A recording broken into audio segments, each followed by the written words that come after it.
मेरे सभी पूर्वजों को मेरा सादर प्रणाम। ओम श्री गणेश देवताय नमः। ओम श्री कुल देवताय नमः। ओम श्री गुरु देवताय नमः। ओम सर्वश्री इष्ट देवताय नमो नमः। शिव शरण दोस्तों, मैं हूँ कड़प्पा। फिर से आपके सामने हाजिर हूँ। मेरे धर्म कर्म चैनल में आप सभी का स्वागत है दोस्तों। दोस्तों, पंचांग आज का अभी आपके सामने प्रस्तुत करने जा रहा हूँ।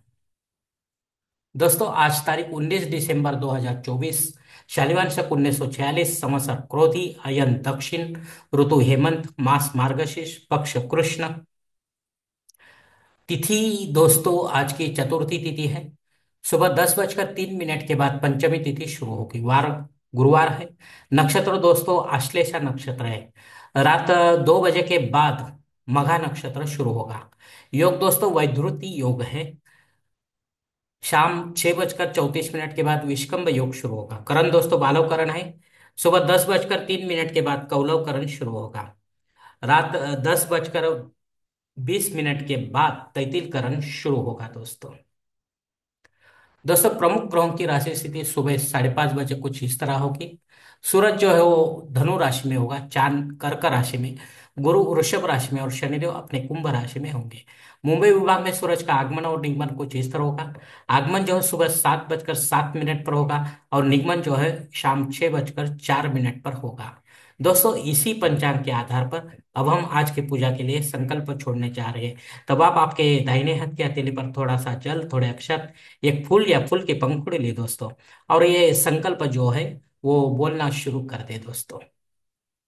हरोम शिव शिव शंभो राज्ञ प्रवर्तमानस्य ब्रह्मणो द्वितीय परार्धे श्वेत वराह कल्पे वैवस्वत मन्वंतरे कलियुगे प्रथम पादे जम्बूद्वीपे भरतवर्षे भरतखंडे मेरो दक्षिण दिग्भागे महाराष्ट्र देशे व्यावहारिक चांद्रवाणी शालिवान शक 1946 प्रभवादि षष्ठी संवत्सरों में क्रोधी नाम संवत्सरे दक्षिणायने हेमंत ऋतु मार्गशीर्ष मासे कृष्ण पक्षे गुरुवार वासरे आश्लेषा नक्षत्रे वैधृति योगे बालव करणे चतुर्थी शुभती तो वीर गोत्र में उत्पन्नमय कड़ापा मम पात्र दुरित क्षय द्वारा श्री पार्वती पति परमेश्वर प्रीत्यर्थम विधिवत पंचोपचार नित्य देव पूजा एवं इष्टलिंग पूजा करिष्ये। दोस्तों, यहीं पर ये संकल्प खत्म हो चुका है। अब आपके दाहिने हाथ की हथेली पर जो संकल्प का पानी है वो पास वाली थाली में छोड़ दो दोस्तों। दोस्तों, इस संकल्प की काल मर्यादा जो है सुबह 10:03 तक है। इस समय के बाद भी अगर आपको किसी धार्मिक विधि की संपन्नता के लिए संकल्प छोड़ना है तो कृपा करके आप ऊपर के बदले हुए पंचांग का सहारा लेकर नया संकल्प तैयार करें। और उस संकल्प में आप जो करने जा रहे धार्मिक विधि उसका उल्लेख अवश्य करें। तब जाकर आपकी धार्मिक सेवा संबंधित देवताओं तक पहुंचेगी और उनका आशीर्वाद आप तक पहुंच जाएगा। आपका जीवन जो है और भी सुलभ बन जाएगा दोस्तों। दोस्तों, अब मुहूर्त विभाग में देखते हैं। इसमें धार्मिक विधि और उनके मुहूर्त काल कुछ इस प्रकार दिए गए हैं। सगाई के लिए मुहूर्त दिया गया है तारीख 20, 22, 23, 24 और 26।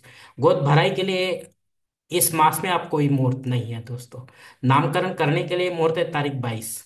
मुंडन करने के लिए मुहूर्त है तारीख 23, 25 और 26। गृह प्रवेश करने के लिए मुहूर्त दिया गया है तारीख 22, 23, 25 और 26। मुहूर्त के दूसरे भाग में देखते हैं दोस्तों। जनेऊ संस्कार के लिए माघ मास के बिना कोई मुहूर्त नहीं है। शादी ब्याह करने के लिए मुहूर्त दिया गया है तारीख 20, 22, 23, 24 और 26। वास्तु शांति करने के लिए मुहूर्त दिया गया है तारीख 23, 25 और 26। भूमि पूजन और पाया भरने के लिए मुहूर्त दिया गया है तारीख 20। देवमूर्ति की प्राण प्रतिष्ठा अगर आपको करनी है तो इसके लिए मुहूर्त दिया गया है तारीख 22, 23, 25 और 26। लेकिन इसमें आप केवल महादेव यानी कि शिवलिंग की प्राण प्रतिष्ठा कर सकते हैं या महादेव के अवतारों के प्राण प्रतिष्ठा कर सकते हो मूर्तियों की। लेकिन विधिवत करनी है, पंडित के माध्यम से करनी है और देव काल में करनी है। घर पर करे या मंदिर में करे दोस्तों। घर पर अगर करना है शिवलिंग स्थापित तो आपको पंडित के माध्यम से और कोई कुछ इसके बारे में जो नियम है, आचरण है, धर्माचरण, उसको जानना जरूरी है दोस्तों। तब जाकर आप ये निर्णय लिए दोस्तों। मंदिर में कोई प्रॉब्लम नहीं होता है दोस्तों। मंदिर में पंडित के माध्यम से अभिषेक युक्त सेवा हो जाती है। लेकिन घर पर हम अभिषेक ना लेते हुए अगर वैसे ही रखेंगे मूर्ति तो वो प्राण प्रतिष्ठित होते हुए भी उसको खंडित मानकर उसका विसर्जन करना पड़ता है दोस्तों।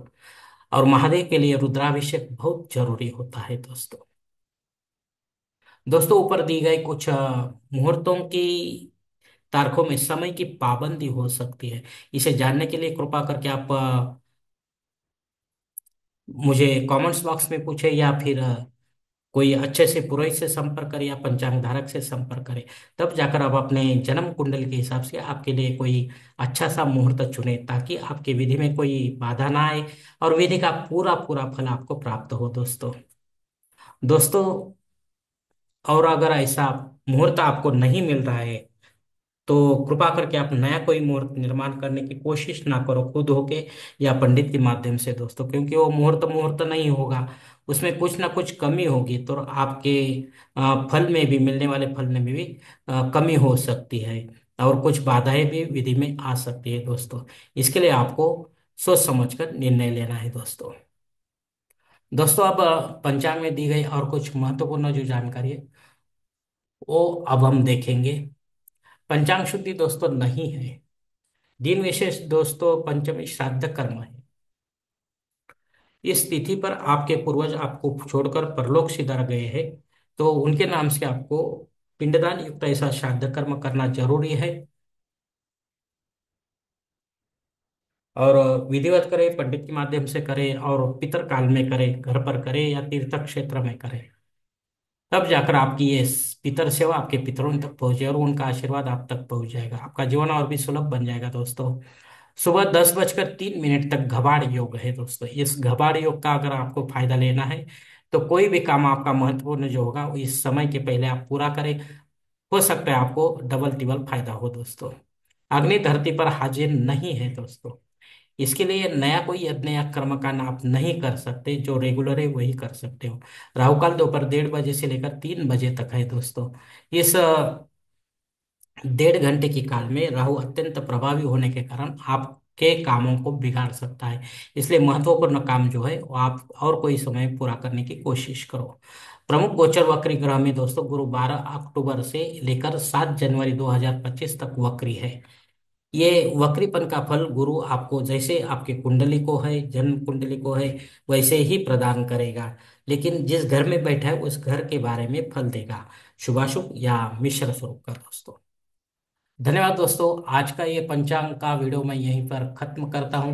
अगर आप मेरे विचारों से सहमत है तो कृपा करके मेरा धर्म कर्म चैनल सब्सक्राइब करो, लाइक करो, आपके मित्र परिवार के साथ शेयर करो, और कमेंट्स बॉक्स में आप अपना राय जरूर दें।